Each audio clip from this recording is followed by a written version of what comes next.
Mas você não é todo mundo. Mas você não é todo mundo. Você Mas não você é não é todo mundo.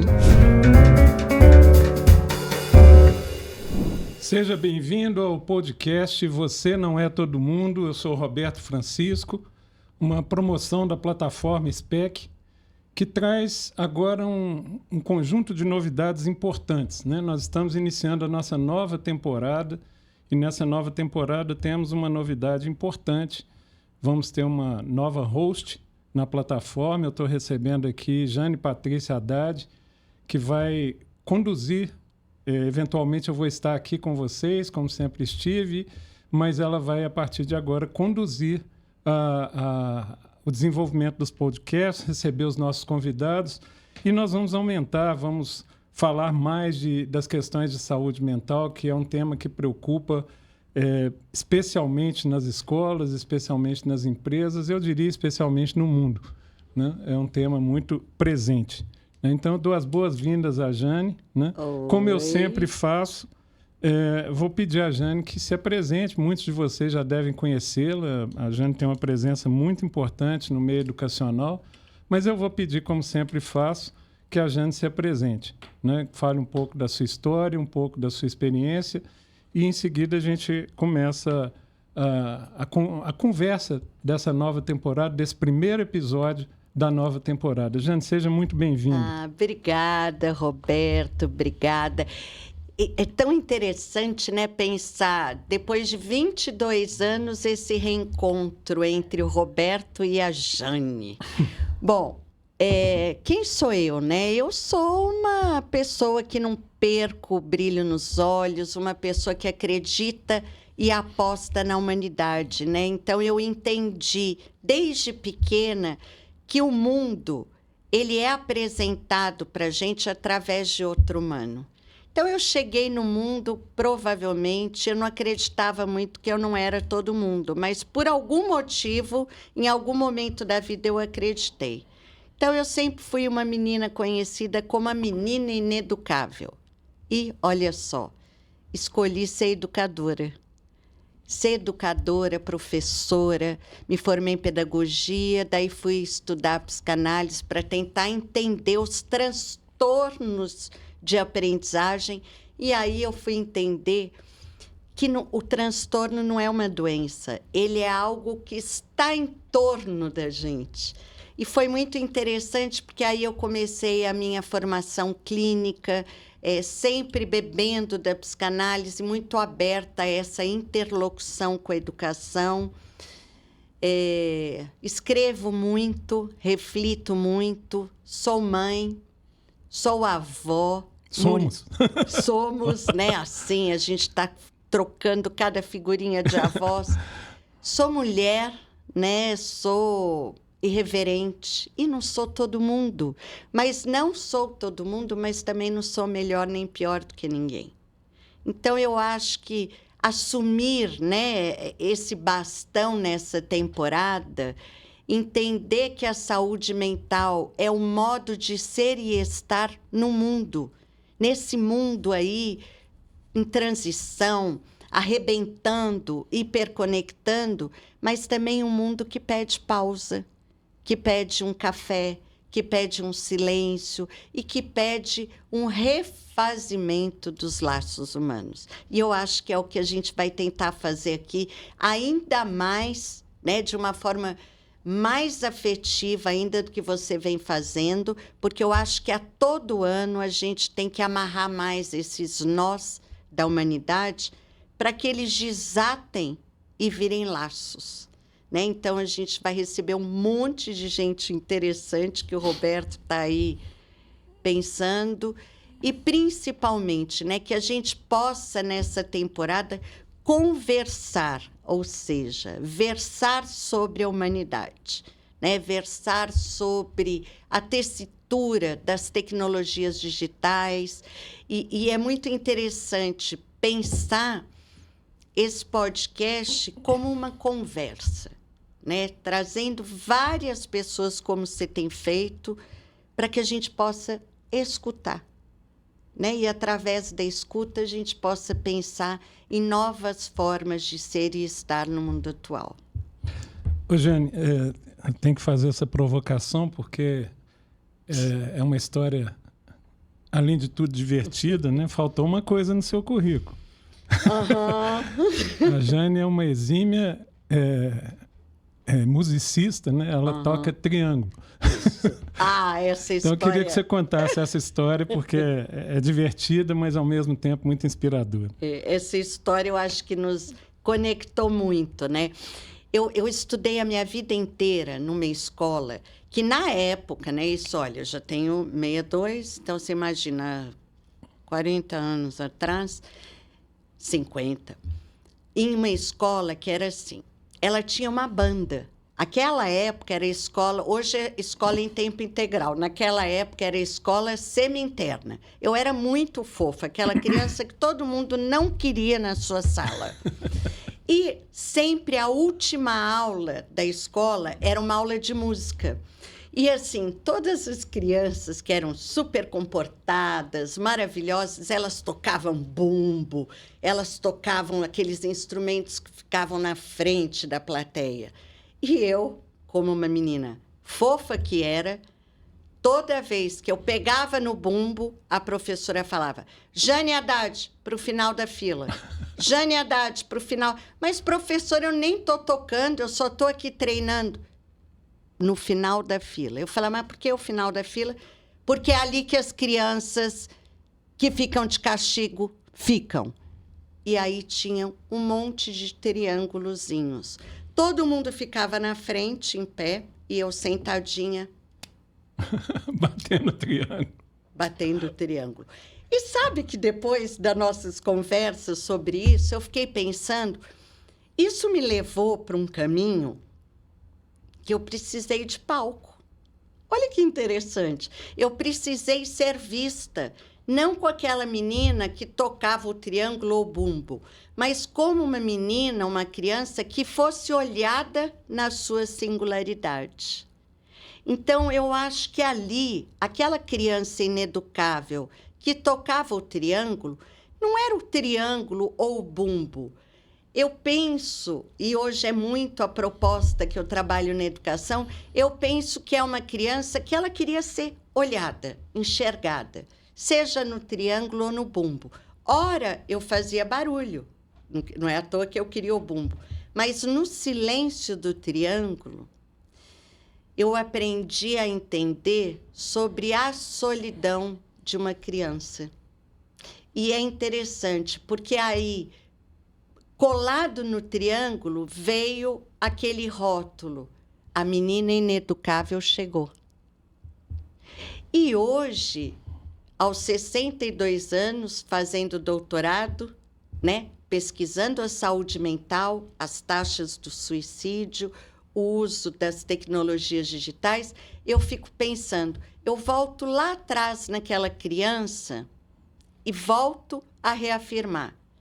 Tem 2 instrumentos que a gente tem que tocar a vida inteira, que é o olhar e a escuta. É o escutar. Então, passados 62 anos, a gente estuda tanto, a gente se desenvolve tanto, vai atrás de tanta coisa para chegar no básico, que é o início da nossa conversa. Você não é todo mundo. Ou seja, olhe e escute quem está diante de você, com toda a história, porque o que é a humanização, né, Roberto? Aquilo que a gente vem conversando. A humanização é contar a sua história.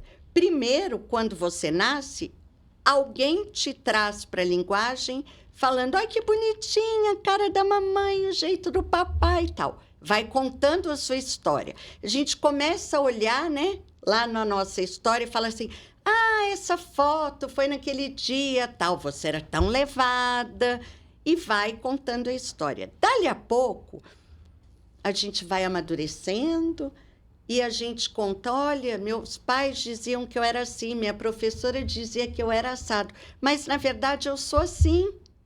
E aí você começa a contar a sua história.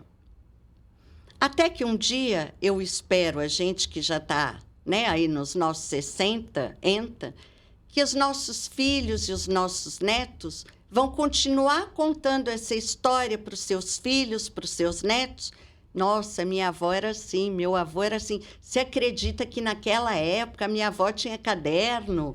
Você acredita que meu avô... Isso é humanidade. É a transmissão de uma geração para outra.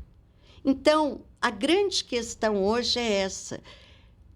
Como tocar triângulo, tocar bumbo, tocar qualquer coisa, mas desde que você seja olhado e escutado.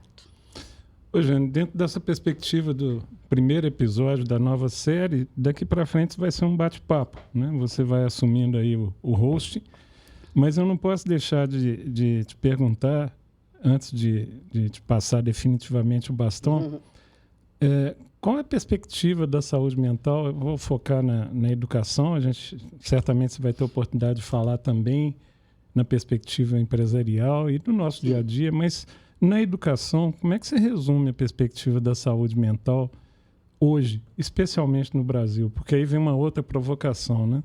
Te confesso que eu estou um pouco entediado das comparações, né? Quando se fala, por exemplo, da educação na Finlândia, gostam muito de citar, muitas vezes se esquecem que é um país que tem menos da metade da população da cidade de São Paulo. Exatamente. Né? Então, são dimensões completamente diferentes. Então, eu queria, você que viaja muito, que faz tantas palestras aí pelo país, qual que é a perspectiva da saúde mental hoje no Brasil para essas crianças e adolescentes? Como é que você resume o cenário? Bom, eu faço assim alguns recortes, né? Nós passamos a falar, a ser um discurso politicamente correto sobre a saúde mental na pandemia. Até então, a gente falava de saúde mental, mas assim, como que a gente falasse, é o estresse, é uma depressão, enfim. O que acontece? Nós viemos de um recorte antes da pandemia que era uma hiper preocupação com a saúde física. Foi quando a gente começou a escutar que tinha que caminhar 3 vezes por semana, tomar isso, não comer aquilo. Enfim, a gente tinha todo um foco na saúde física. Quando nós todos ficamos trancados em casa, porque um vírus ficou do lado de fora, a gente começou a ver que aquele corpo, a gente não podia nem descer na quadra do prédio para andar. Você tinha que fazer um revezamento, porque não podia encontrar tal. A partir daquele, pelo menos assim, a minha visão, tá? A partir daquele momento, a gente começa a se reinventar. Não gosto muito dessa palavra, mas vou usar ela. Que é assim, eu trabalho durante o dia, eu trabalho à tarde, eu trabalho à noite. Eu, como a maioria de todos nós, tivemos que criar aulas online, fazer das nossas salas uma sala de cursos, de palestras, adaptar tudo, dar aula na pós-graduação, na graduação, na educação básica, enfim. Só que chegou ali, a gente teve uma questão com o tempo. Então, por exemplo, teve dias que eu passava 11 horas trabalhando. E comecei a não perceber essa dimensão do tempo. Mas começava a sentir taquicardia, uma falta de perspectiva, um medo globalizado, porque a gente via nas mídias, né, a questão da Itália, do Japão, aqueles corpos saindo naqueles caminhões.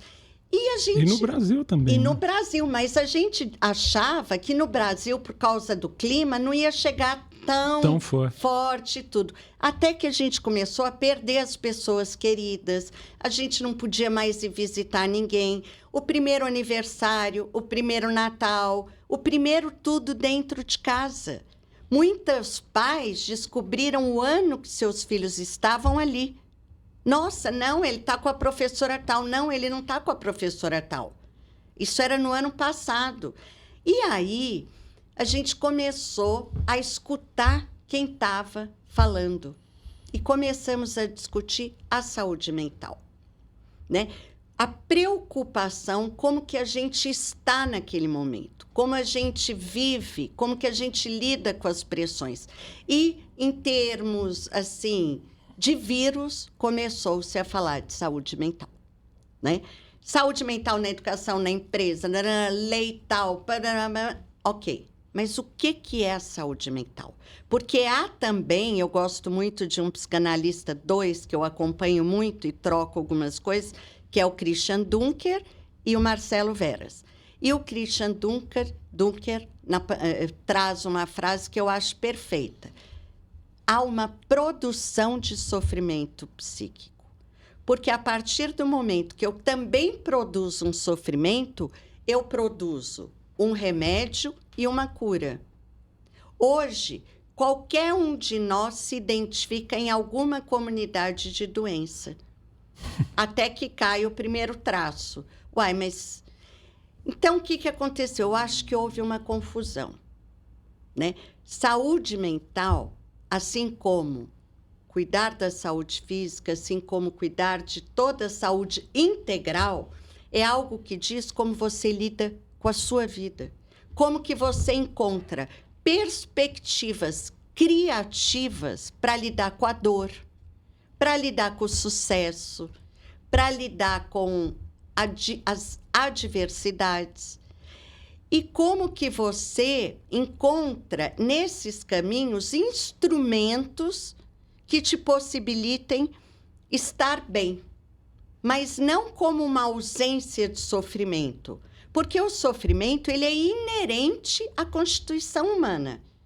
A questão é, não há o tempo inteiro sofrimento, assim como não há o tempo inteiro a felicidade, né? Então, assim, entender que a vida, conforme já nos mostrava Freud, o processo de civilização é um processo que dói. A gente tem que encontrar formas de conviver com os outros, né? Então, ora, por que eu trabalho com a educação? Porque é aquilo que sublima muitas coisas, talvez, da minha própria história, e que eu enxergo a possibilidade de criativamente reinventar na relação com o outro.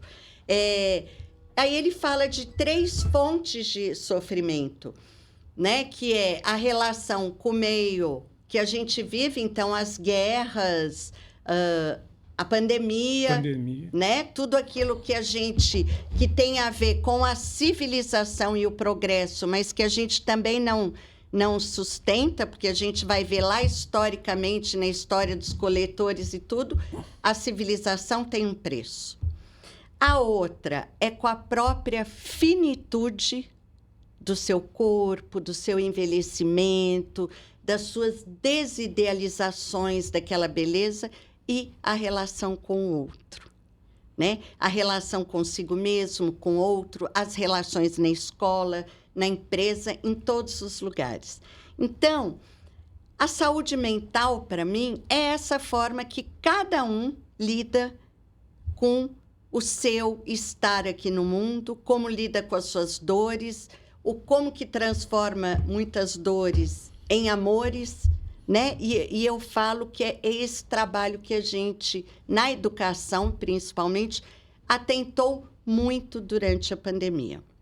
Hoje a gente vê na educação efeitos, né, de 2, 3 anos de reclusão, porque o ser humano não foi feito para viver em isolamento.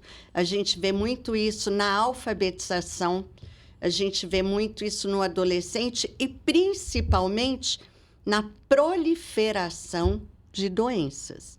Só que a minha questão é, o que é doença? Porque a ausência de sofrimento não existe na humanidade. Existe sofrimento.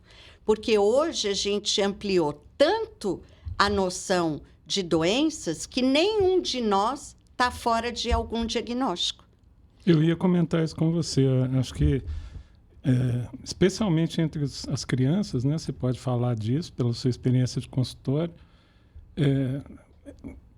parece um lugar comum que toda criança tem alguma doença, né? É uma espécie de fúria para enquadrar a criança em algum tipo de espectro, em algum tipo de...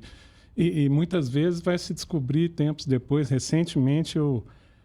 Muito recentemente, eu conversando com uma pessoa já na faixa de seus 25, 30 anos, e ele fala assim, eu acabei de descobrir que eu não estou no espectro autista, coisa que eu acreditei que estava nos últimos 10 anos. Né? Então, uma confusão de diagnósticos, uma confusão, e eu acho que na educação isso é ainda mais grave. Porque vamos pensar, o espectro, ele não era espectro, né? O autismo, vamos pensar o espectro. O espectro eu pego, vamos pensar, o autismo e abro todo um leque. Então, tem nível 1, nível 2, nível 3 de suporte, enfim. Nível 1 de suporte, você vai ampliando. O que acontece? A gente tem, de lá para cá, uma mudança na tecnologia digital. Você sabe disso melhor do que eu, né? A sua expertise é essa, não é a minha. E aí, eu começo a trabalhar com outro tipo de criança, de cérebro, de relação, de atenção, de concentração e tudo. Eu fico pensando muito, quando um bebê nasce. Quando ele nasce, o que ele faz? Ele veio ao mundo, tal, dali a pouco ele olha para a mãe. Ele busca o olhar de alguém. E esse alguém amamenta ou dá mamadeira, enfim, oferece o alimento. Muitos bebês, vamos pegar hoje aí 6 anos, 7, foram amamentados com a mãe aqui. Não estou dizendo que isso é isso. Né? Temos que tomar muito cuidado com esses recortes de fala. Mas eu estou dizendo que o tipo de interação, de relação, mudou. Uma criança hoje que ela tem alguma forma singular de lidar com a matemática, com a prova, com a relação com o coleguinha, ela já é encaminhada para que se faça um mapeamento, até aí ok, porque a gente sabe que várias doenças, quando detectadas muito cedo, podem serem cuidadas, mas houve a famosa banalização de novo. Né? Então, assim, por quê? Vamos pensar assim, uma criança que não consegue se alfabetizar, ou uma criança que não consegue se relacionar. Na festinha da sala, a mãe chega e chama a coleguinha para falar, olha, seu filho é meio devagar.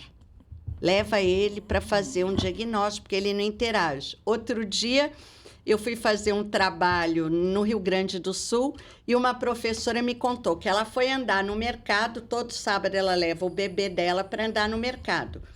E que o bebê dela vai no carrinho olhando para tudo e tal. E que a outra mãe passa com o bebê no celular e tudo e diz assim, quantos anos tem seu bebê? Ah, tem tanto. Ah, igual o meu tal. Mas você já olhou? Porque ele olha muito assim estranho. Você já fez algum diagnóstico com ele? Então, é uma banalização. Ser diferente virou uma exceção. Mas diferente do quê? Do que é normal. De perto, ninguém é normal. Ninguém é normal. Então, assim, entender todo um contexto de uma sociedade. Eu acredito muito nos diagnósticos precoces, mas eu não acredito nesse tanto de diagnósticos produzidos em 4 anos. Não acredito. Eu trabalho muito com adolescentes, jovens no consultório, e muitas vezes eu escuto assim, repetidamente. Nossa, eu estou tão aliviado. Ah, por quê? Porque eu encontrei a comunidade que eu pertenço. E qual que é? Autista. Ou isso. Ou eu sou TOD. Ou você acha que eu posso ser esquizofrênico? Então, hoje a gente tem um acesso a tudo que eu preciso me identificar, porque eu preciso pertencer a algum lugar. Porque muitas vezes eu não pertenço nem àquela família, nem àquele clube, nem àquela escola. Eu preciso pertencer a algum lugar. Aí passa lá um tempo, esse mesmo jovem fala assim, estou péssimo. Por quê? Porque eu já não me enxergo mais nessa comunidade. E aí eu estou perdido, porque eu não consigo mais me enxergar. Aliás, eu não me enxergo mais nesse mundo. E aí eu começo a escutar o sofrimento, mas de uma outra ordem, né? Porque a gente sabe que sair da infância para ir para a adolescência é uma entrada num túnel escuro. Eu preciso não me pertencer, não pertencer ao meu corpo, bater de frente com meu pai, com a minha mãe, com o meu professor, mas não, parece que isso foi retirado do cardápio. O que é oferecido hoje é, se comporte assim, viva assim, poste assim. Outro dia uma jovem falou assim, nossa, estou saindo com um cara aí, mas estou meio preocupada. Por quê? Ele não tem rede social. Ele deve ser psicopata. Eu achei isso. Assim, eu falei, gente, é outro mundo. É outro mundo. Por quê? Porque eu preciso mapear. E aí, voltando lá no início, a gente está sequestrando o encontro. Que é conhecer o outro, que é dar o frio na barriga. Não estou dizendo que na minha época era melhor. Mas eu estou dizendo que eu preciso varrer tudo que o outro faz para um date que eu vou ter, para que eu saiba que ele gosta de cavalgar e eu vou cavalgar. Nunca cavalguei, mas agora eu amo cavalgar, porque eu preciso encontrar. Mas como que eu vou fazer isso se o cara não tem rede social? Entende? Se não tiver celular, aí é doido varrido. E que faz todo sentido. Porque hoje, a empresa, muitas vezes, quando vai contratar alguém, o que ela faz? Ela vai lá na rede social. Eu me lembro, olha, a minha filha está com 42 anos. Eu me lembro de eu falar para ela tirar coisas da rede social, porque o chefe dela ia ver, porque isso. Então, assim, é outro mundo.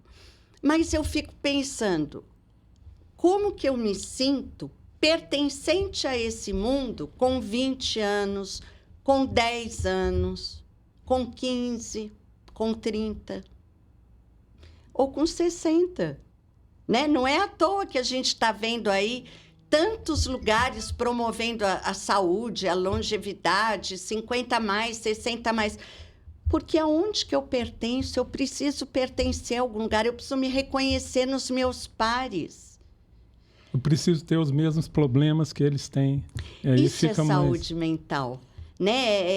É tecer a dor compartilhada, ela não dói tanto. É o que eu falo, ela não salva. Mas quando eu vejo que alguém está me escutando com atenção e presença sobre a minha dor e não minimizando a minha dor, eu saio, nossa, estou mais leve. Mas, na verdade, eu não estou mais leve, eu compartilhei com alguém. E isso é a saúde psíquica. Isso é a saúde mental, física, espiritual, o nome que quiser dar. Eu falo e alguém me escuta. Hoje, muitas vezes, uma criança está falando com o pai ou com a mãe, a pessoa, o pai, a mãe ou o professor, enfim, fala, pode falar que eu estou te escutando, mas está teclando. Né? Então, assim, qual que é esse estado de presença? Aí a gente vai num alto índice do aumento, o transtorno do déficit de atenção. De qual atenção que nós estamos falando? É uma atenção compartilhada? É uma atenção sustentada? Qual atenção? É uma atenção desatenta que a gente está, né? Eu, a semana passada, levei minha neta na ginástica e foi uma coisa muito interessante, como avós a gente tem aprendido isso.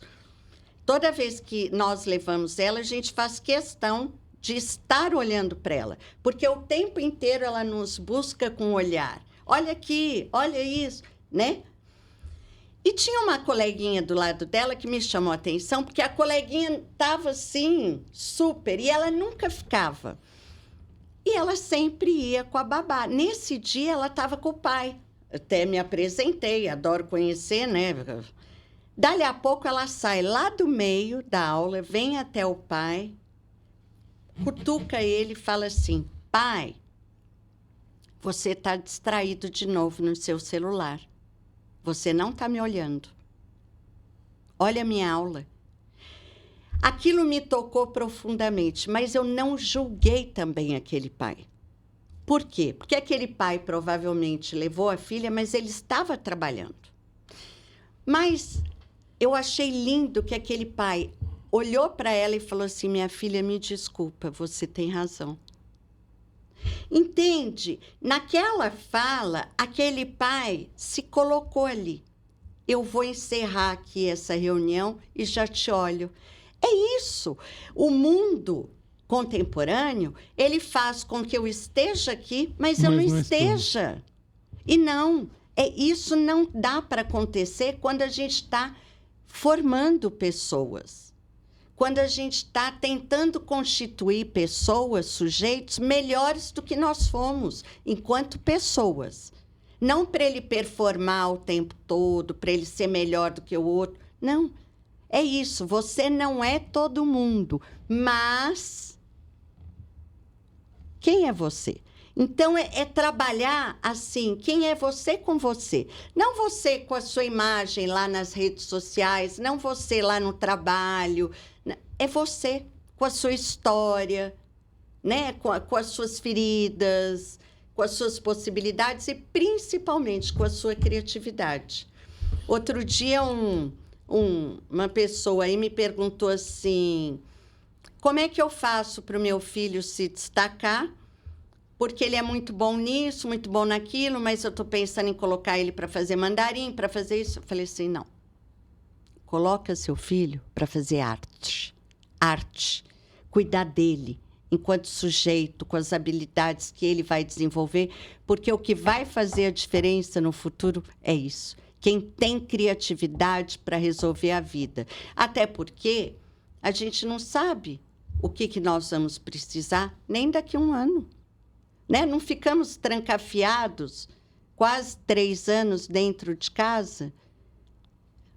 O céu azul, os tucanos voltaram para a rua e nós, seres humanos, trancados dentro de casa. Dani, o combinado aqui era que você assumisse o podcast, né? Mas acho que o que você está dizendo, as reflexões que você está trazendo, são muito importantes, né?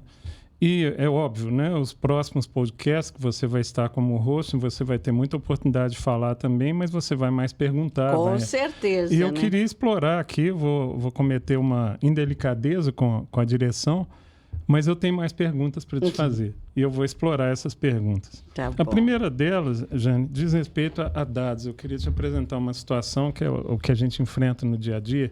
Quem trabalha com tecnologia nessa área, né, que busca, através da tecnologia, com a plataforma SPEC, contribuir, eu acho muito importante a palavra, contribuir para esse processo. Nós não somos os principais atores desse processo.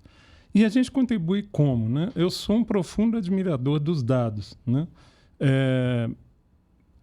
O mundo, ele, em vários momentos, em muitos momentos, na maioria dos momentos em que grandes descobertas foram feitas, grandes constatações foram feitas, isso foi baseado em dados, mesmo que as pessoas não soubessem que estavam tratando com dados. O que a gente percebe no passado mais recente, a partir do momento, especialmente que a tecnologia, eu diria que isso ocorre a partir de 2011 para cá, mais precisamente, começa mesmo em 2008, tá? Mas nos últimos, 10, 15 anos, foi possível ter muito mais dados, né? E metadados sobre uma série de fenômenos. Quando a gente começa a ter dados, por exemplo, sobre comportamento, por mais que a gente ressalve, isso não é protagonismo. Isso aqui são dados para que profissionais competentes possam acessar, analisar, eventualmente contestar, né? Mas os dados passaram a ser elementos muito presentes na vida da escola, na vida da empresa, né? Agora, com a NR1, acho que há uma espécie de briga, né, conceitual, se eu posso ou não ter dados sobre os meus funcionários, mas de uma forma quase empírica e muitas vezes irresponsável, vai se coletar dados, como você disse, na rede social, sem que esses dados tenham um mínimo de organização. O desafio que eu tenho visto é o desafio de... a sensação que eu tenho é que não se conhecia o aluno, né? Até especialmente o que você descreveu na pandemia, não conhecer o aluno isenta a escola e, às vezes, a família de tomar decisões, de refletir sobre aquelas informações que, em última instância, constituem um conjunto de dados analisáveis. A partir do momento que eu ouvi de uma educadora há uns 4 anos atrás, quando eu apresentava essa questão dos dados na educação e na saúde socioemocional, ela dizendo o seguinte: mas espera aí, se vocês fizerem isso, vocês vão descobrir muita coisa, né? E aquilo me deu um mal-estar, porque a sensação que ficou é melhor que a gente não saiba, é melhor que a gente não tenha. Recentemente, a gente fez um piloto numa escola de nível A, na cidade de São Paulo, e a conclusão final do projeto é essa escola não pode se envolver com esse assunto nesse nível, né? A pergunta gira em torno exatamente do conhecer, né? Eu falei tanto de dados que é a minha área, mas eu queria levar a pergunta para você nessa forma do conhecer. A escola, a meu juízo, precisa evoluir para conhecer o aluno, e a empresa para conhecer seu funcionário. Esse é um enorme desafio que eu acho que está sendo perdido, né? Você vê perspectivas positivas nesse processo, sobretudo, e eu volto a tocar na questão da Finlândia. Se a gente pegar uma capital pequena no Brasil, nós estamos falando de 40 mil alunos, de 30 mil alunos, né? E se a gente pega a Finlândia, nós estamos falando de 5 milhões de habitantes, né? Então, são realidades muito diferentes. A possibilidade de eu conhecer um aluno de forma profunda na Finlândia e no Brasil, numa cidade como eu tive ontem em Porto Velho, uma cidade que tem a dimensão maior do que um estado, maior do que Sergipe. A cidade é maior do que Sergipe, né? Como é que está isso? Como é que está esse desafio de conhecer o aluno? Os professores estão correndo de conhecer o aluno?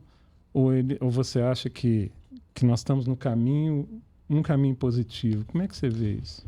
É muito interessante essa pergunta, porque a gente se conhece há muito tempo e é uma questão que eu tenho dado a mão à palmatória, né? Então, assim, eu sempre fui contra dados, porque eu sou muito do subjetivo. Mas, de um bom tempo para cá, eu comecei a olhar os dados e entender que eu talvez não quisesse trabalhar com dados porque eles são alarmantes, né? Então, você sabe, eu pesquiso sobre o suicídio. Sim. Né? E é um tema muito difícil da educação querer falar. E eu acho que tem até uma certa razão, porque a gente tem várias linhas, né, de pesquisas, como falar e tudo. Só que enquanto a educação não está falando, está todo mundo falando, né? E é interessante. Por que eu virei esse meu olhar para os dados? Porque a época que mais acontecia suicídios, numa pesquisa que eu estava acompanhando, foi no Setembro Amarelo. Exatamente. No mês de sensibilização. Então, essas coisas me levaram, inclusive, para o doutorado, para que eu aprenda a fazer essa leitura e que traga temas também que a gente vai ter que encontrar, isso que você falou. Plataformas, que eu tinha horror, né? Plataformas, produtos, mas que vai me ajudar a olhar o todo. E, a partir do todo, é que eu vou descascando a cebola. Ou seja, os dados são importantes, mas eles não são o protagonismo. O protagonismo é a ação direta com o aluno. E eu vou te falar uma coisa que é chocante. É chocante para mim, é para você e para todo mundo. A educação é a que mais tem dados. Mas eu me pergunto, O que é que a gente faz com tantos dados? Toda vez que eu vou num município, que eu trabalho com formação de gestores, professores, eu vou para esse lugar. Então, aqui os dados. Agora, o que é que nós vamos fazer com esses dados? Aí eu pego lá uma equipe de professores. Nossa, mas essa louca vai me dar mais trabalho. Não. Nós estamos te dando os instrumentos para olhar e escutar diferente. Então, por exemplo, mapeamos lá as crianças em vulnerabilidade social, né? Então, alguma coisa. Que tipo de trabalho que nós vamos fazer com aquela criança, né? Ah, mas aí o professor não é um professor particular. Sim, mas o que eu falei lá atrás? O sofrimento compartilhado, ele não é tão pesado, né? É maior atenção, não quer dizer mais trabalho. Então, eu penso, Roberto, que você tem toda a razão, sabe? Há uma desconexão dos dados com as histórias. E talvez por isso que muitas pessoas estejam morrendo de medo da tecnologia digital. Mas, por outro lado, o que a gente está acompanhando? Pessoas lidando com dados sem letramento digital. Que é isso? Deixa eu entender esse dado dentro desse projeto educacional. Deixa eu entender esse dado dentro da saúde mental. A NR1 é uma coisa que está me chamando a atenção porque virou um produto a ser vendido como se eu vendo o fast food da esquina. Não. O bem-estar do educador, ele está ligado à escola, mas também ele está ligado a outras coisas. A outros fatores. O que nós vamos tentar melhorar é que esse educador amanhã não entre de licença, não falte, não se sinta adoecido. E se eu não olho para os dados? Pois é. Aí, o que acontece? É sempre um lugar da escola. Eu venho do chão da escola. A escola tem 10 funções quando o portão abre. Dali, 2 horas, ela tem 150. Por quê? Porque ela está com sujeitos, com histórias, com famílias, com professores. O que a gente vai mapear? Anteceder esses problemas. Entende? É a turma que não se alfabetiza, então não vai ter a verba tal, que não vai chegar no IDEB, tudo isso é consequência. Uma criança, um jovem, um professor que quiser boicotar um projeto, ele boicota. Agora, uma criança, um professor que sinta pertencente àquela comunidade, ele vai fazer tudo como consequência para que ele tenha bons dados. Então, eu acredito, sim, tem uma ruptura enorme. Acho que uma das nossas ideias é juntar essa leitura, amenizar alguns trabalhos. Eu falo que se tem uma coisa que a inteligência artificial está proporcionando, é que a gente tenha mais tempo para a humanização e jogue mais a burocracia para a inteligência artificial. Sim. Né? Então, o tempo que a gente levaria para fazer um diagnóstico numa instituição, hoje ela faz em minutos. Agora, a leitura daquilo é a parte que é humano. E eu pego essa ponte aí para tocar num assunto que tem muito a ver com isso, que é a questão da tecnologia na escola. Né? Uhum. Recentemente, aí, se não me engano, a Suécia anunciou que vai proibir definitivamente o uso de equipamentos em sala de aula. E a sensação que eu tenho, e eu não sou, você sabe disso, nos conhecemos há muitos anos, apesar de trabalhar com tecnologia, eu não sou um xiita da tecnologia, de achar que, não, você tem que, pelo contrário, você tem que enfiar computador, não, nada disso. Mas eu também não acho que nós possamos criar um ambiente asséptico na escola, como se a tecnologia não existisse. Né?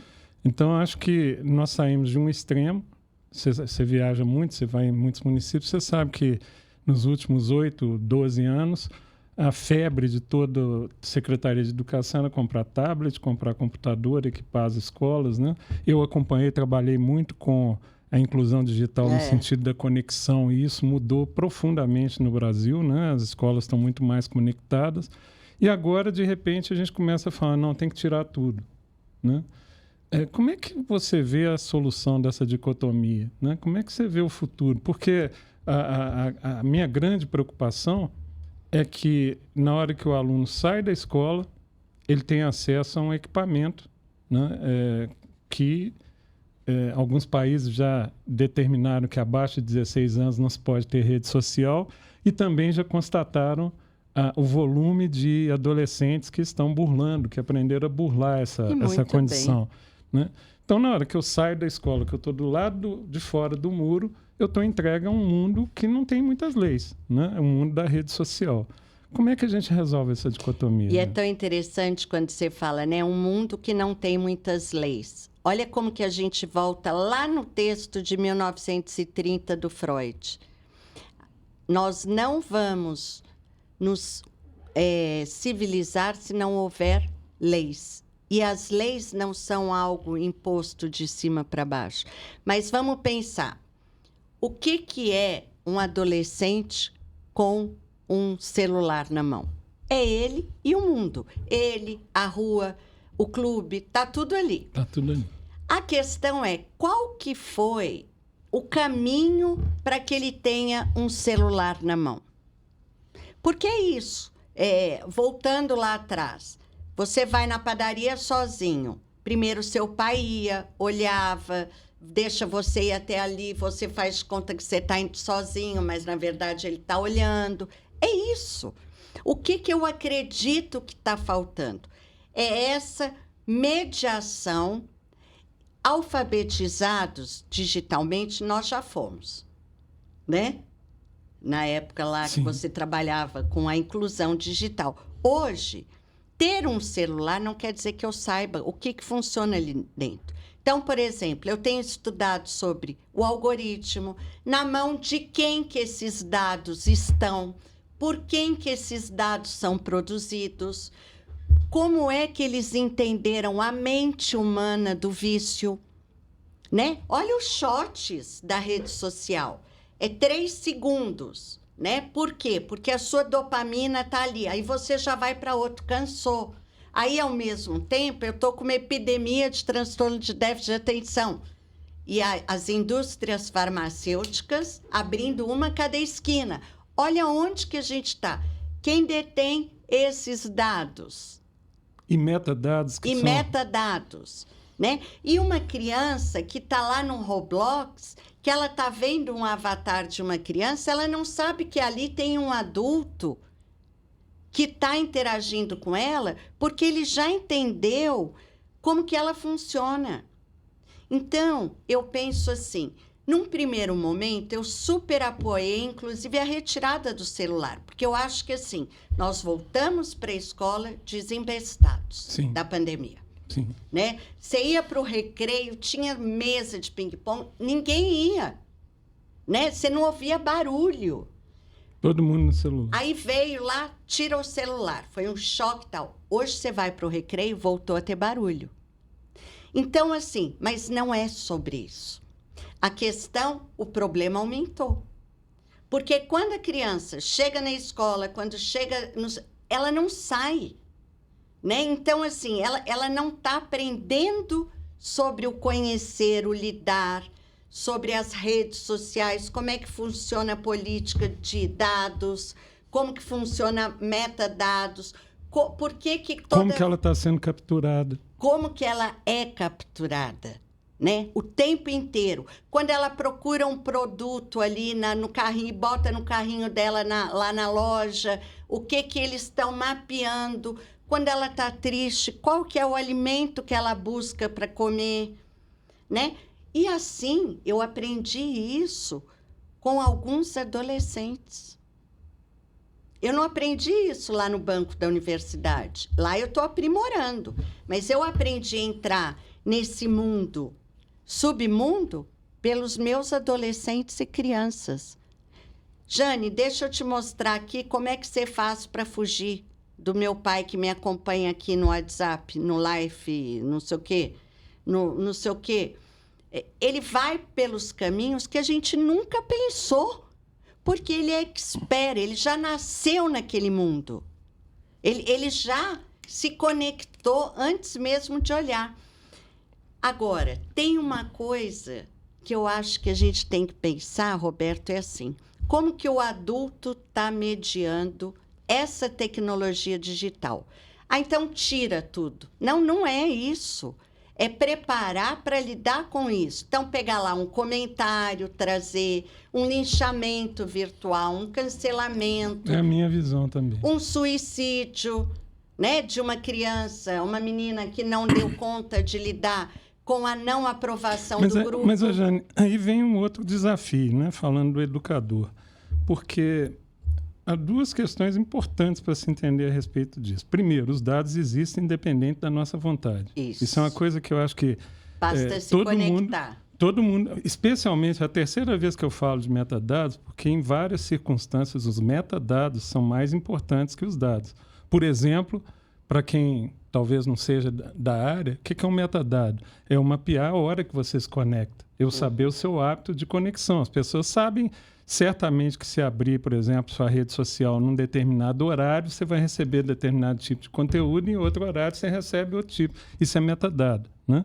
E aí a gente tem um desafio importante. Você imagina um pai, uma mãe, que com uma filha adolescente, eles não admitem sexo em casa, né? Começa com aquele discurso, que eu não estou entrando na discussão desse método, mas olha, você não vai trazer seu namorado, você não vai ficar com ele dentro do quarto, né? Com porta fechada, nós não admitimos, aquela velha frase, enquanto você morar debaixo do meu teto, isso não vai acontecer, mas fora de casa eu não estou vendo, então tá beleza, tá?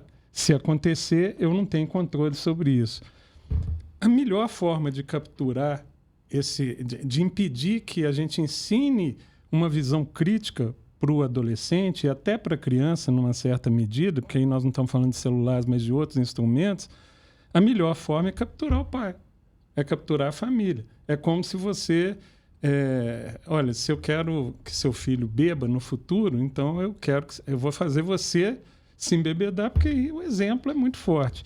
Não é isso que as nossas escolas estão fazendo, no sentido de que nós todos, todos que são educadores ou que se interessam ou se relacionam com a educação, também estão capturados, então eles estão meio que sem instrumentalização para poder propor um momento de reflexão sobre tecnologia. Perfeito.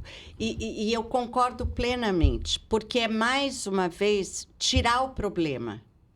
Né? Então, assim... Eu resolvo não existe não problema debatendo. Não debatendo. Né? Então, assim, tecnologia digital, eu goste ou não goste, não tem volta. Né? Não tem volta. É esse mundo para mais.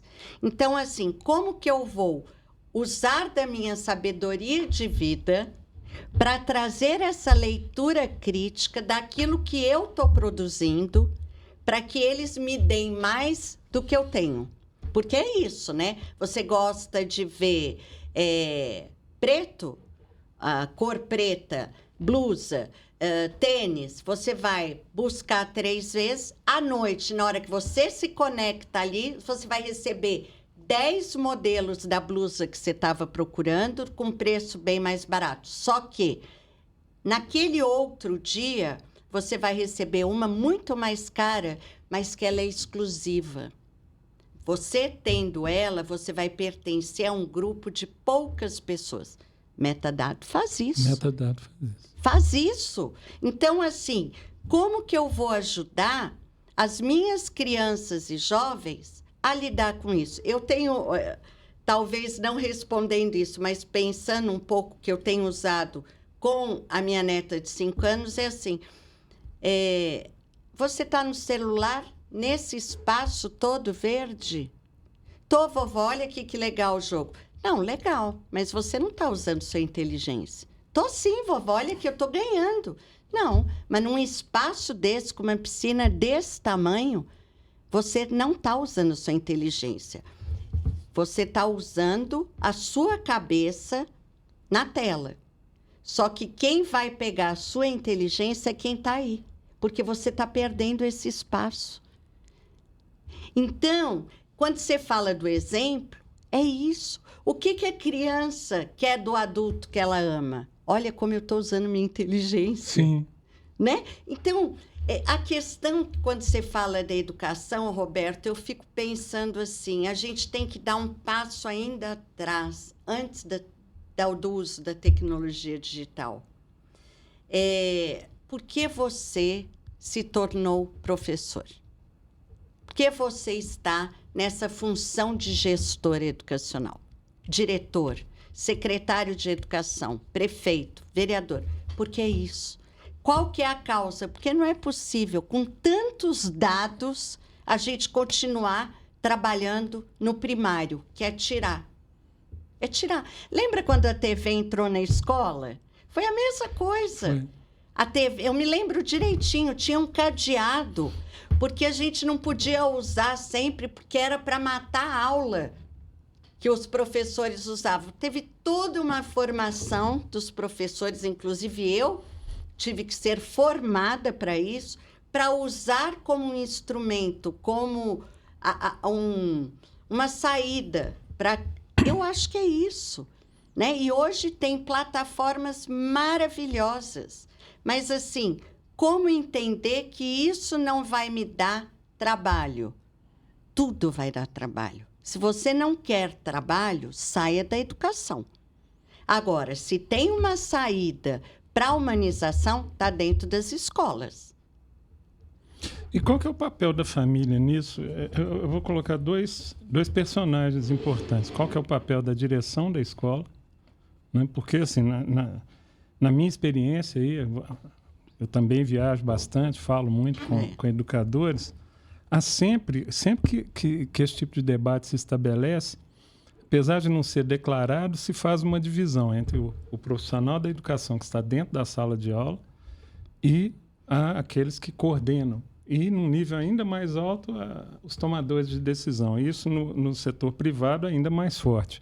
Então, a pergunta para você, qual que é o papel da direção da escola, né, no sentido de criar uma filosofia com relação a esse assunto, que vai desaguar, é bom que a gente não falou disso, mas deságua na saúde mental, toda a consequência disso é a saúde mental, e depois o papel da família, né, porque a família vai aplaudir, pelo menos o que a gente viu recentemente, a maior parte das famílias aplaudiu a retirada do celular. E da forma como estava, eu também fui a favor que retirasse, tá?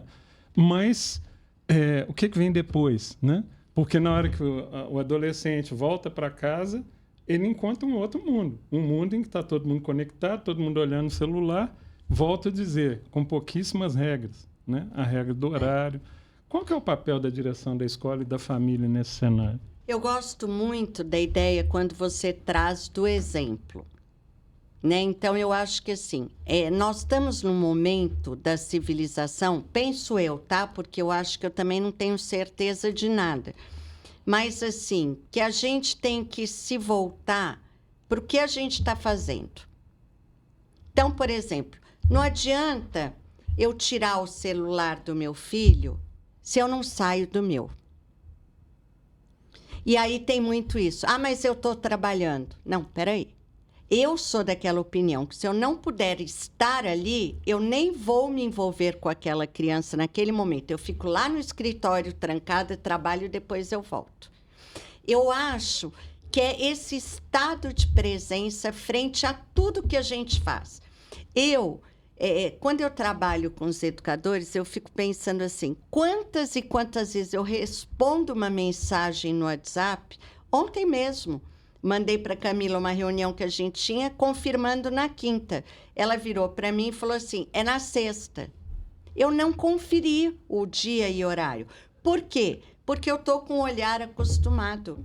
Então, quando você fala do gestor e da família, eu penso assim, a gente está navegando, a tecnologia digital não é mais uma escolha. Ela já é parte da nossa vida. E que bom. Agora, nós não tivemos tempo de parar o barco, largar os remos, olhar para a paisagem para ver para onde que a gente vai. O marinheiro somos nós, os adultos, o gestor que está à frente lá do seu time, da sua equipe, o pai, a mãe, o avô, a avó, quem estiver fazendo a função da família. Fato é que esses marinheiros que estão chegando estão olhando para o marinheiro. Só que esse marinheiro está olhando para outro lugar. Então, vou de acordo com a maré.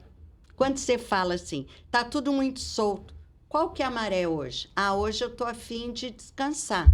Pode ficar. As crianças falam disso.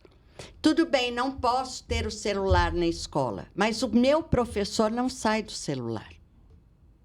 Você tem visto isso? Tenho várias. Inclusive porque o professor, muitas vezes, tem que postar o tempo inteiro na rede social da escola, em tempo real. Então, é isso, não tem mais como voltar.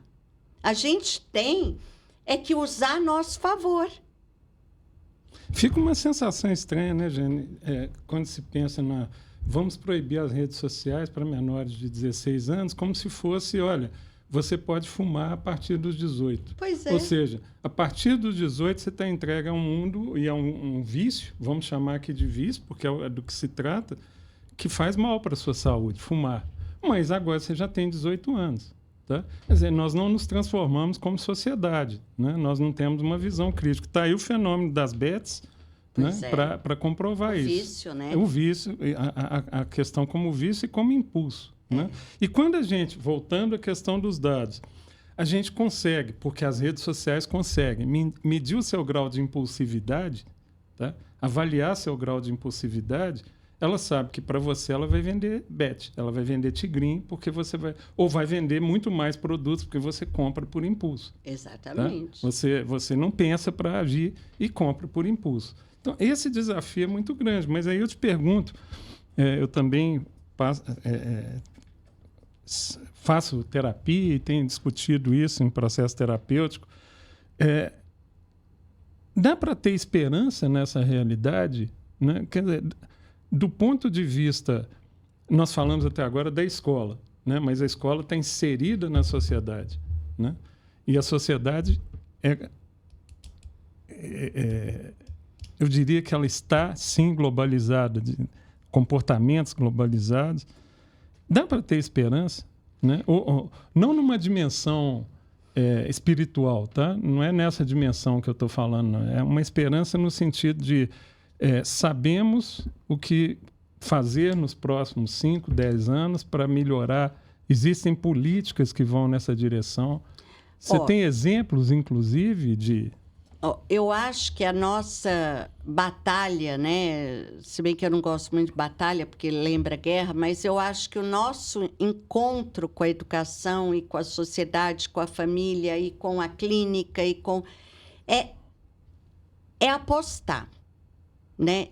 Eu acho que, assim, a vida ela é uma constante aposta. Eu troco de emprego, eu estou apostando em algo melhor. Eu troco de escola, eu estou apostando em algo melhor. E quando eu falo melhor, eu não digo de performar, tá? Porque eu acho que, assim, um propósito maior, conversa mais com os meus valores e tal.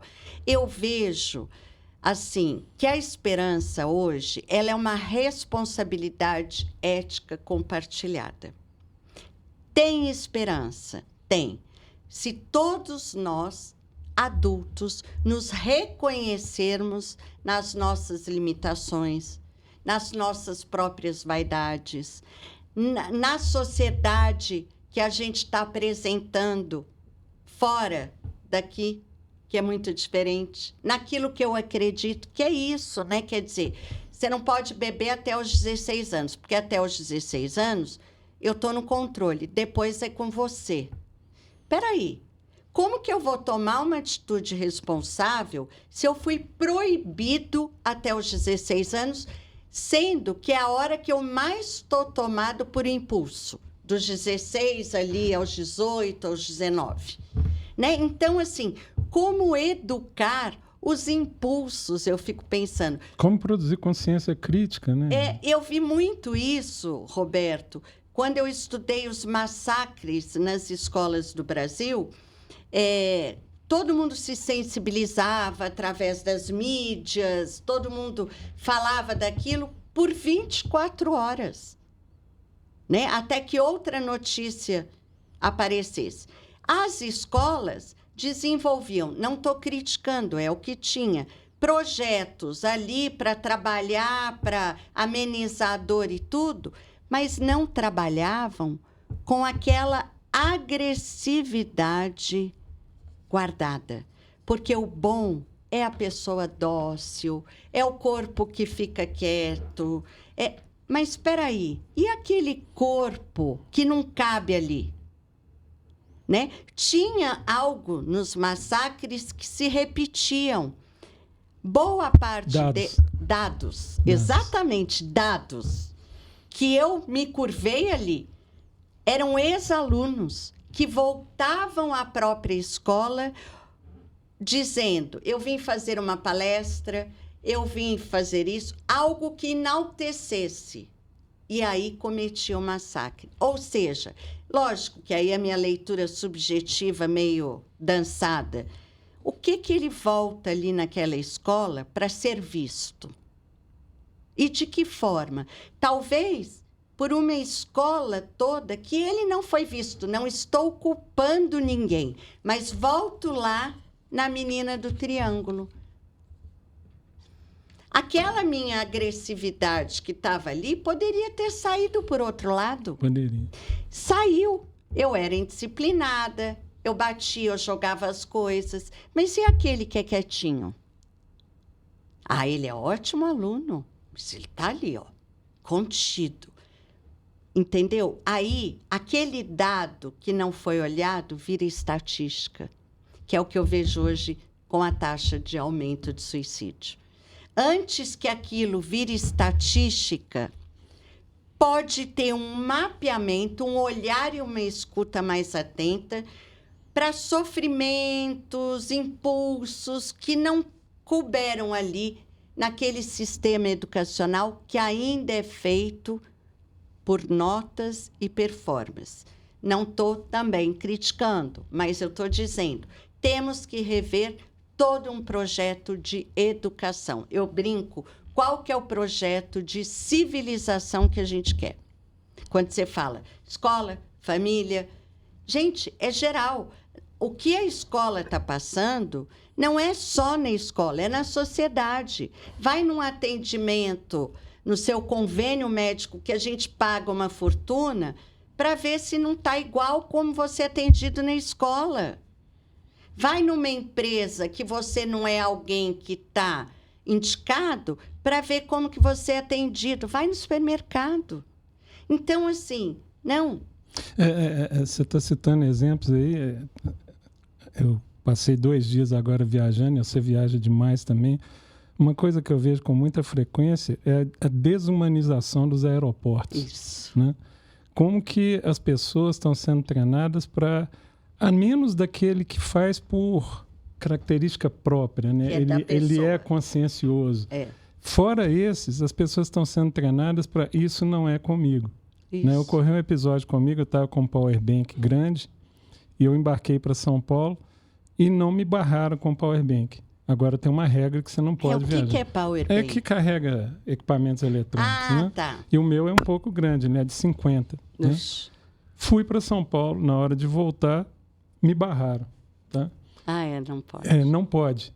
Mas eu ponderei, mas me deixaram vir, porque... na hora que eu perguntei, eu perguntei desta maneira, Jane, como é que você pode me ajudar? A resposta da pessoa foi, você vai lá fora e coloca no maleiro, no Malex. Tá? Eu falei, mas você não está entendendo, eu não sou daqui, eu não posso pôr no Malex. O que eu esperava? Fui na companhia aérea, no fim eu tive que chamar um motoboy e mandar para um escritório conhecido, alguém conhecido, para depois ser despachado no correio. Mas o que eu esperava? Eu esperava que a pessoa respondesse, olha, a forma que eu tenho de te ajudar, ainda que ela dissesse, olha, eu queria muito te ajudar, mas eu não disponho de nenhum meio de ajuda aqui, não tem onde despachar, não tem... Então, nós estamos perdendo talvez com o imediatismo, né, que está sendo criado, né, e eu não estou desviando o assunto, nós estamos perdendo essas capacidades, né? A gente fala muito, aliás, é um ponto importante a destacar, a gente se preocupa demais com aspectos do espectro do neuroticismo, da instabilidade emocional. E se esquece que outras questões, como a conscienciosidade, tem um autor que estuda essas questões, ele fala, olha, a conscienciosidade, na teoria do Big Five, é uma espécie de mãe das outras características, né? Para que a gente possa construir uma sociedade, né? Que é o respeito pela convivência social, vamos dizer assim. Né? Nós estamos perdendo isso. Nós estamos preocupados só com uma parte da questão. Agora, Jane, tem um aspecto do seu trabalho que você já tocou 2 vezes aí, que eu acho que a gente não pode deixar o ouvinte, o telespectador, né? Aqueles que estiverem nos vendo pela rede social. Né? É engraçado falar telespectador, porque não é bem tele, não, né? É o pessoal da rede social. Jane, tem um aspecto do seu trabalho que eu acho que você já citou 2 ou 3 vezes e que eu sei que inclusive, seu trabalho de doutorado, né? Que é o aspecto do suicídio.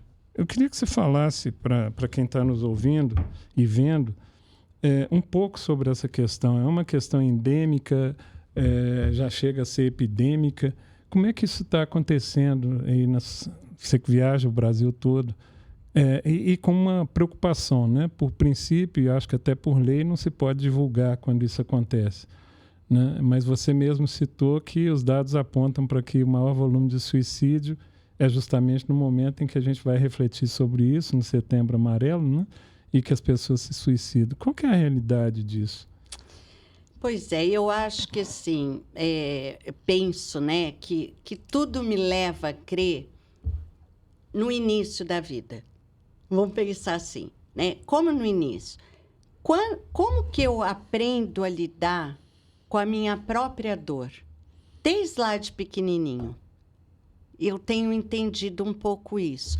Eu não digo, sabe, Roberto, que isso é isso, né? Porque eu acho que nós temos dados endêmicos, pandêmicos, alarmantes, mas cada caso é um caso, né? Então, por exemplo, por muito tempo associou o suicídio à saúde mental. Há um problema de saúde mental, há um sofrimento psíquico. Nem sempre. Interessante isso. Boa parte, principalmente na adolescência, na juventude, até na infância, é no impulso. Né? Então, assim, o meu estudo ele tem caminhado para tentar desmembrar. Eu não tenho uma causa, ele é multifatorial. Mas fato é que tem uma coisa que me leva muito, assim... vou falar uma palavra, mas não é bem isso, mas é assim, a intolerância a ser frustrado frente a alguma coisa. Então, assim, principalmente quando envolve, né, eu estou vendo muito isso na adolescência, o grupo. E é interessante porque hoje eu estava refletindo sobre alguns dados e pensar que na adolescência a gente depende dos pares, não é? A gente precisa ter um grupo, alguém que a gente troque e fale. Hoje tem me chamado a atenção que os adolescentes, no grupo, eles falam de amenidades. Eles não falam sobre si. Olha que interessante. O sobre si, muitas vezes, é falado em alguma comunidade daquele problema. Não seria isso uma pressão da rede social, no sentido de que é melhor eu não falar sobre mim porque eu não posso parecer que tem problemas. Eu tenho que ser o comercial de margarina. Exatamente. Né? O perfeito. E aí a gente vai ao encontro do que você estava falando antes. No atendimento, lá. Eu estou preparando meus filhos, uma geração, para apertar botão, mas não para pensar. A criança, o adolescente, o jovem, né? A gente está vendo, tem N características maravilhosas, fato. Mas desde que eles tenham lado a lado, frente a trás e o outro lado, formação para lidar com a primeira perda, para lidar. Você não é tão amado assim. Você não é tudo isso que você acha que é. Você pode não ser todo mundo, mas você não é melhor do que ninguém. Então, eu acho que é um guarda-chuva. O que eu estou fazendo agora é abrir um guarda-chuva. Acho que tem, sim, algo que é justamente o encontro com essas tecnologias digitais que tirou um lugar real, tem um lugar imaginário que é sustentado, algo que, assim, eu sou ali, eu sou quantos 1000 seguidores eu tenho. Não, isso não é nada. Tudo bem, isso te insere no mundo digital, na cultura, ok, mas o que é um influencer? Ele influencia no quê? Porque tem influencer que tem um conteúdo, que tem uma causa, mas tem influencer que ele vai influenciar o bolso dele, né? Que ele está amando ali dos metadados. Ou seja, é preparar as pessoas para pensar. Hoje você falou do avião, e fechando para encontrar com isso, se você tem um conflito no avião, a impressão que eu tenho é que quando o aeromoço ou o comissário vem falar com você, ele está falando com o robô. Senhora, se a senhora não sentar, eu vou ter de ativar. Sim. Eu estou pensando exatamente disso que a gente vai chegar num ponto que é assim, senhora, se a senhora não ficar calada, eu vou abrir a cadeira e você vai cair lá embaixo, tá bom? Porque é isso, é uma desresponsabilização. Não é nunca a tentativa de conciliação. E outro fenômeno que eu vejo, que é esse exemplo que você deu é muito forte, imediatamente todo mundo levanta o celular e começa a gravar. É a cena. A cena. Que é a rede. É a rede. Né? Quer dizer, e às vezes em tempo real. E aquilo viraliza e eu viro uma influencer. Influencer do quê? Sabe? E eu acho que é isso. O mundo da esperança, o mundo do amor no sentido de me tornar uma pessoa melhor como pessoa, leva tempo. Educar leva tempo. Formar gerações leva tempo. Vamos usar a tecnologia digital, a IA, o metadados, para o bem. Lógico que vai desvirtuar, vai ter momentos que vai vazar, mas é na educação. E a educação começa onde? Primeiro ambiente, família. Segundo ambiente, escola. É ali que as coisas aparecem. Agora, se eu estiver conectado aqui, só postando ali em tempo real, eu vou perder o trajeto. Né? A travessia, vamos pensar lá, João Guimarães Rosa, né? Veredas. O bonito não está nem na saída, nem na chegada. Está no caminho. Pessoal, acho que vocês tiveram uma amostra, aqueles que já conhecem a Jane, né? Eu vou chamar de educadora Jane, exímia tocadora de triângulo, já sabiam que iriam ouvir aqui nesse bate-papo. Aqueles que não conhecem, podem dar as boas-vindas à nova host do nosso podcast. E eu tenho certeza que nas inúmeras visitas que nós vamos ter aqui no podcast, a Jane vai poder expor muitas das suas ideias, discutir variações desses assuntos, novos assuntos. Eu estou muito feliz de tê-la aqui no nosso podcast. Espero estar aqui de vez em quando, junto com você. Lógico, né? E passo a bola para você. A gente tem aí algumas perguntas para serem respondidas, né? E aí eu deixo de ser o hoster, e você passa a ser, né? E já fazemos o convite para o próximo podcast que vem em breve. A gente vai ter já temos uma lista de convidados para que você esteja com a gente. Lembrando que você não é todo mundo. Jane, a bola é sua. Obrigada, Roberto.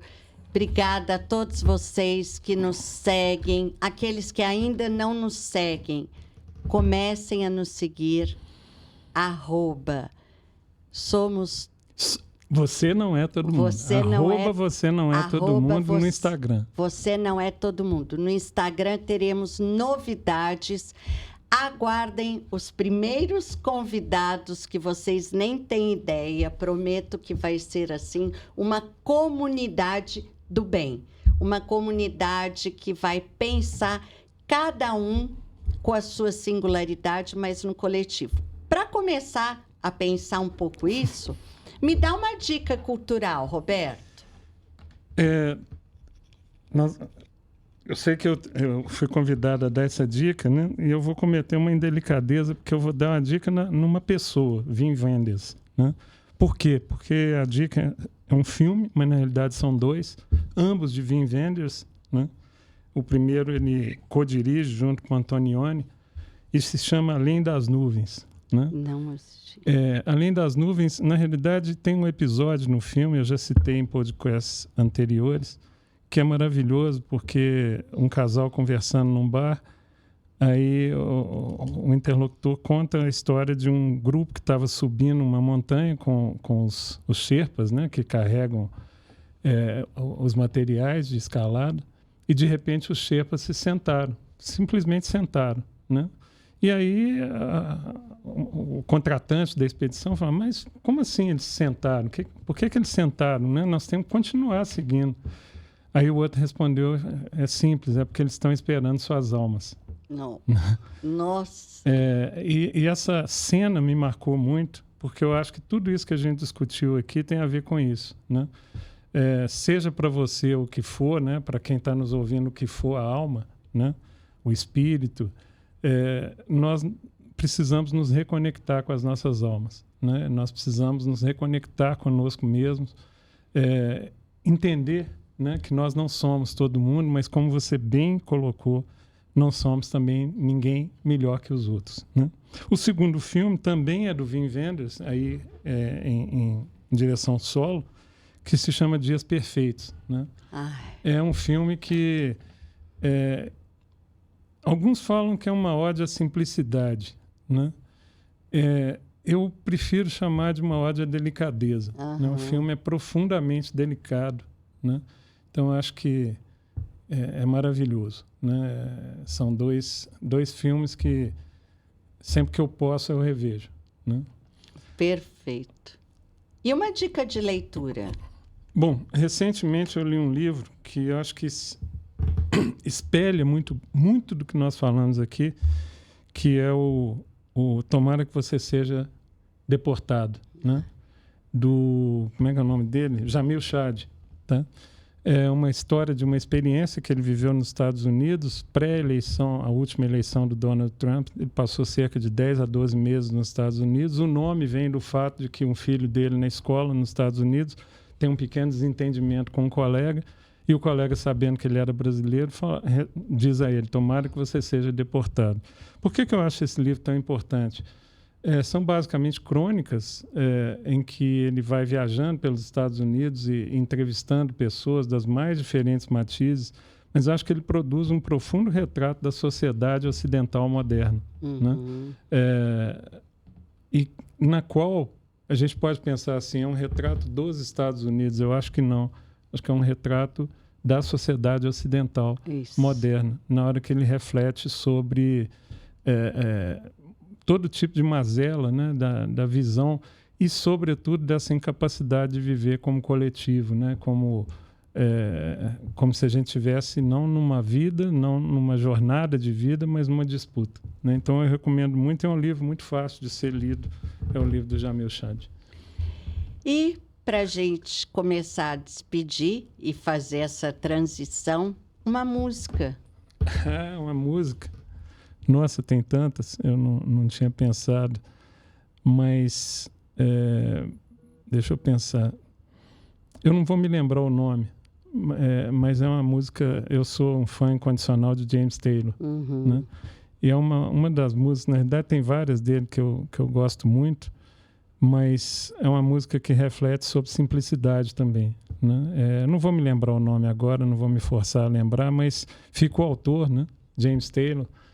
São músicas que ele fala sobre o retorno para a sua origem, o retorno para a sua casa, né? E uma reflexão, são reflexões muito profundas sobre essa simplicidade e sobre a retomada de si mesmo. Então, eu gosto muito de James Taylor. Ai, obrigada. Ou seja, começamos com o olhar e a escuta e terminamos com a simplicidade. Obrigada. Ok, gente. Eu faço a minha despedida. Esse foi o podcast Você Não É Todo Mundo. com a nova host, Jane, né? E contamos com vocês. Se você gostou desse episódio, por favor, se inscreva com a gente, clique aí dá o seu ok, o seu gostei ou não gostei, né? Se inscreva com a gente, divulgue, né? Você que é educador, você que é profissional de saúde mental, você que enfim, profissional empresarial, divulgue para outras pessoas, porque a gente tem sempre temas muito provocantes aqui para vocês. Muito obrigado e esperamos vê-los em breve com a nossa nova host, Jane Patrícia. Obrigada. Mas você não é todo mundo. Mas você não é todo mundo. Você Mas não você é não é todo mundo. todo mundo.